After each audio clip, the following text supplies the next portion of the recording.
I've been rethinking VGA cables and these external DisplayPort to VGA adapters. So,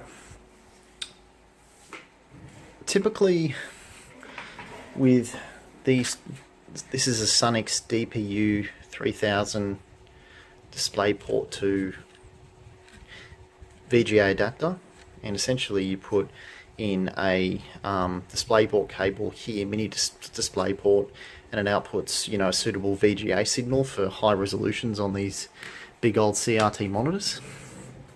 And I've been thinking, when I do use this, they all produce different results. Like, this is a very thick VGA cable from back in the day.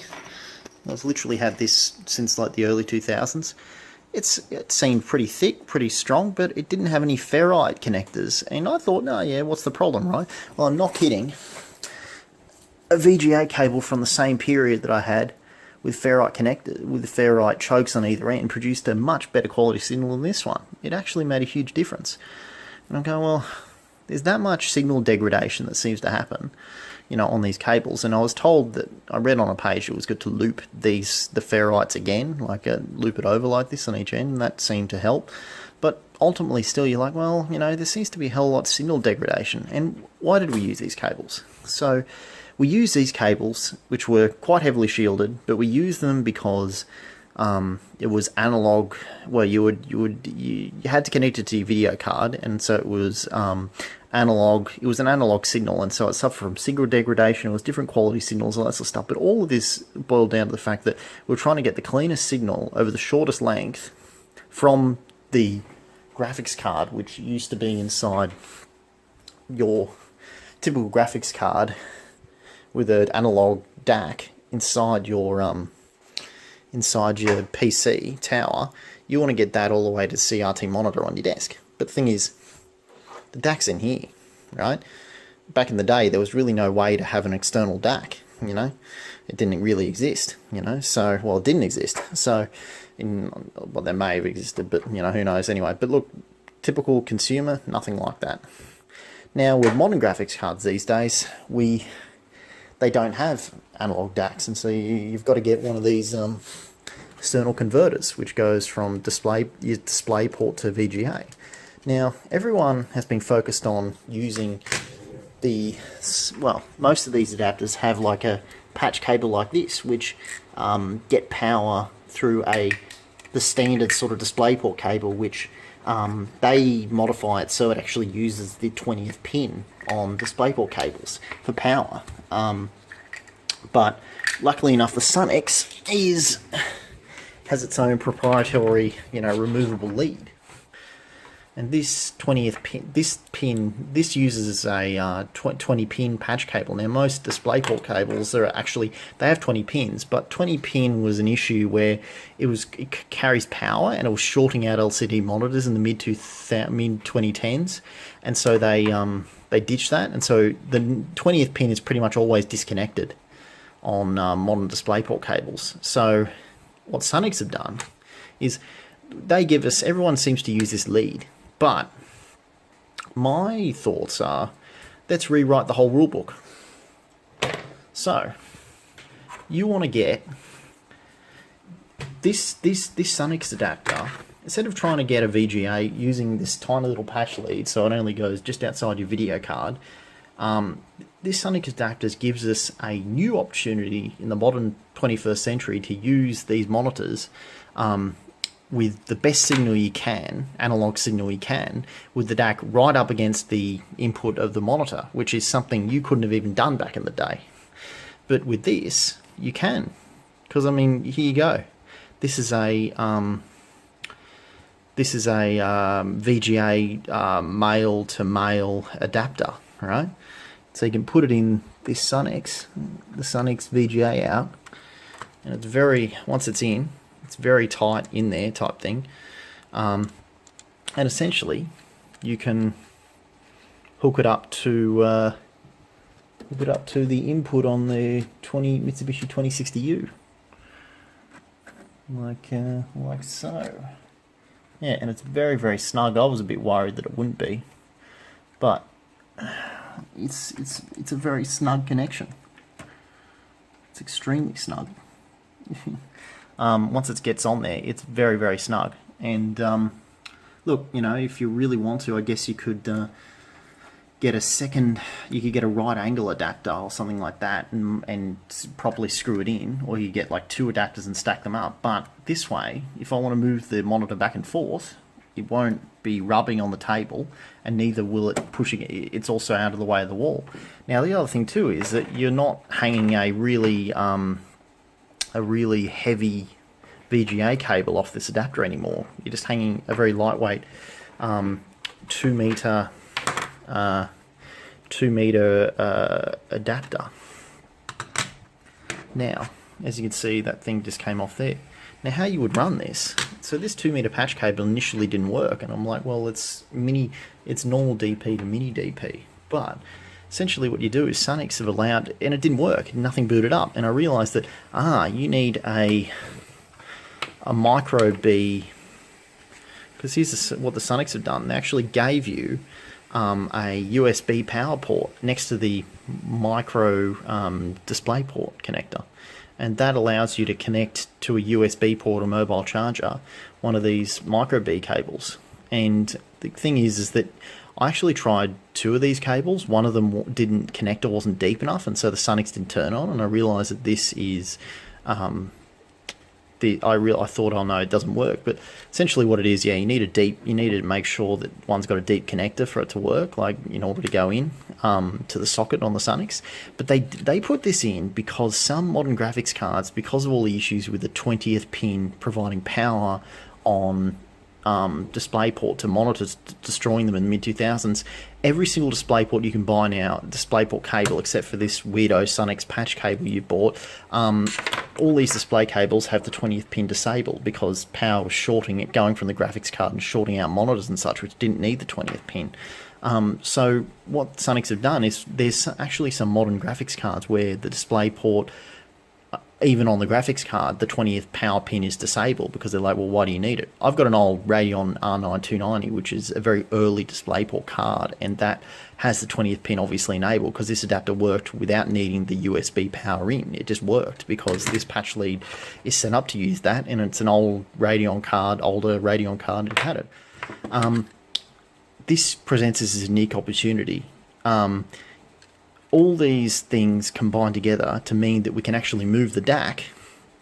Just used to be in the tower, you can actually move the analog DAC all the way to the back of the monitor, and that will mean that it's the quickest, cleanest signal you can possibly get, and you're maintaining it digital all the way from the graphics card to the monitor, and so there's going to be no signal degradation. You could have never done this back in the day. This is a very new development, but it's really cool, and I think more people should be talking about this. So I'm going to get it done.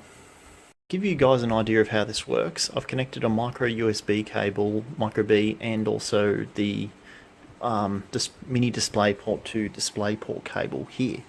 And what I'm going to do is plug it into my PC. So obviously just plugging in a standard DisplayPort cable on my R9 290. Then I'm going to plug in a standard USB cable for power to the computer. There you go, it's plugged in. Right, now I shall switch. Oh, there you go, you can see it. Now, as you can see, this is working.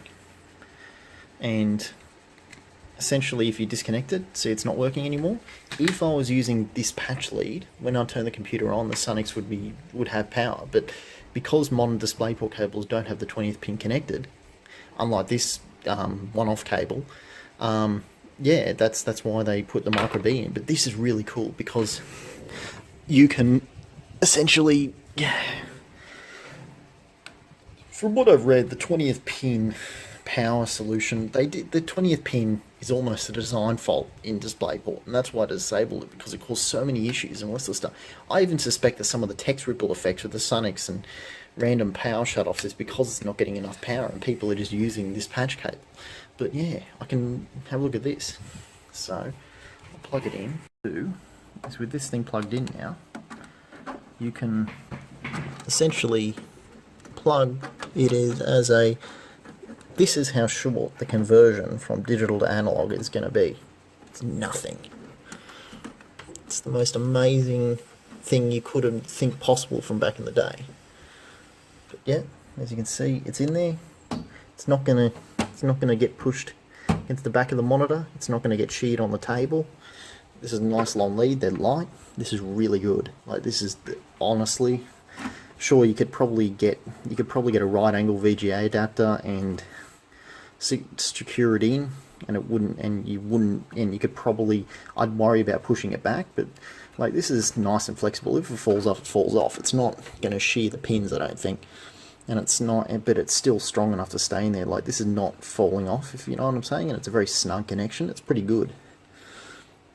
So yeah, very interesting setup. But I rethought this whole thing. We've been trying to redo the paths for these bloody VGA cables. They're not a very good solution, honestly. Ditch them. Do something in the 21st century. Give the DAC all the power it needs, and make the digital to analog conversion the shortest you possibly can. That's the way to do it. Okay, so this is the moment of truth. Turn on the monitor.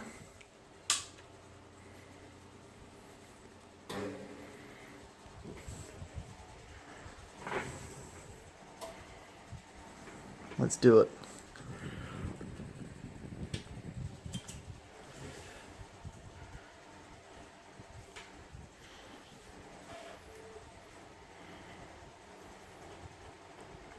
Go on, baby.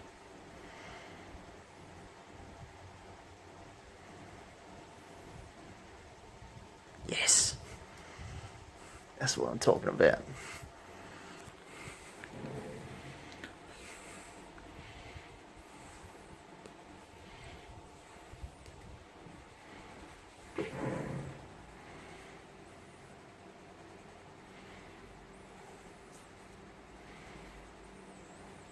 Right. Now the reason why it's doing this is because sometimes if you unplug the Sunnix, you gotta, if it's had, you change the setup a little bit, you got to unplug it and plug it back in. It'll usually go back to the correct resolution. Let's do it. Yeah, still nothing. Okay, maybe it's detecting it as a. It's not detecting it as what do you call it? Yeah, just bump it up. That's interesting. Why is it only detecting it as 1024 by 768? Interesting. Okay. It's a new one. Maybe restart.